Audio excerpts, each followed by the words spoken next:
Kumusta sa lahat, mahal na mga manonood, mula kay Tugba Buyak Ustan, na magkasamang lumabas sa red carpet, pinupuri ang kanyang asawang si Engin Ecurek.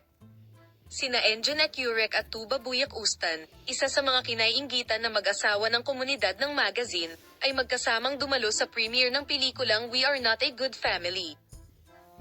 Na nagpahayag ng kanyang pakikiramay ng pilitin ng mga reporter ang mag-asawa.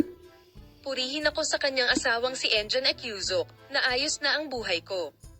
Walang nakarinig tungkol sa mag-asawang Tuba Buyak Ustan at Engin Ecurek, na ang pagkakaibigan na nagsimula sa kara para love set, ay naging pag-ibig, at hindi naiinggit sa kagandahan ng kanilang pag-iibigan.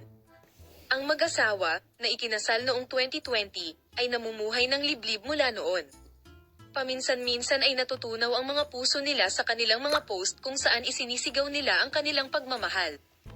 Huling nakuha ni Engin Ecurek ang aming mga puso sa kanyang mga salita, ako ay nasisiyahan sa pagiging ina ng aking asawa at ang kanyang pagsasama para sa akin, sa premiere ng pelikulang Maternity, na isinulat at idinirect ng kanyang asawa. This time, nasilaw ang sikat na mag-asawa sa premiere ng We Are Not a Good Family. Si Tuba Buyak Ustan, na nagpahayag ng kanyang pakikiramay habang sinasagot ang mga tanong ng mga reporter bago ang pelikula, ay dumating sa setting ng Praise Me My Life ni Engin Ecurek. Hindi ba mahal ang mag-asawang ito?